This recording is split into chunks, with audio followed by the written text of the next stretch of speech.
Panchayat office నుంచి 2 మనుషులు వచ్చారండి. వచ్చి ఆ రోజున వచ్చి అమ్మ రేపు 2 రోజుల్లో మీ ఇల్లు తీసేస్తారు, మీరు ఖాళీ చేసి వెళ్ళిపోవాలన్నారండి. అంటే అదేంటంటే మాకు పంచాయతీ ఆర్డర్ వచ్చిందమ్మా, మాకు తీసేయాలి 2 రోజులు అని చెప్పేసి వెళ్ళిపోయారండి. వెళ్ళిపోతే ఆ రోజు సాయంత్రం మా వాళ్ళు మా మగవాళ్ళు ఆడవాళ్ళు అందరం కలిసి రఘురామకృష్ణ గారి దగ్గరికి వెళ్ళామండి. ఆఫీస్ కాడికి వెళ్తే అక్కడ ఆయన ఒక నాగరాజు అన్న ఆయన బయటకు వచ్చారండి. ఏంటి సార్ ఇలాగ వచ్చి మాకు ఇల్లు తీసేస్తామంటున్నారు, మేమేం అడ్డొచ్చామండి, మీకు మేము కవర్ కాలవకు కానీ దేనికి కానీ మేము అడ్డలేము, ఎవరికి అడ్డలేము, ఏ దారికి అడ్డలేము, మాకు ఎందుకు సార్ ఇల్లు తీసేస్తున్నారని అడిగాం.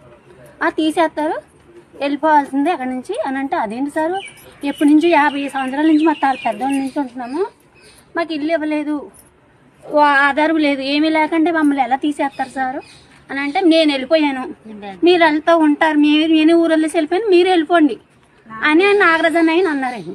అదేంటండి అంటే అంతే, అది అంతే తీసేస్తాం అని ఆయన అన్నారండి. ఈ లోపల ఆన్లైన్ రఘురామకృష్ణ గారు వచ్చారండి. ఆయన వచ్చి అండి అమ్మ అదేంటమ్మా ఇల్లులు ఏంటి సార్ ఇలా తీసేస్తామంటున్నారు సార్, ఇలా మిమ్మల్ని గెలిపించుకున్నాం కదండి, మిమ్మల్ని ఓట్లు ఎవరేమన్నారో అని ఆయన అడిగారండి.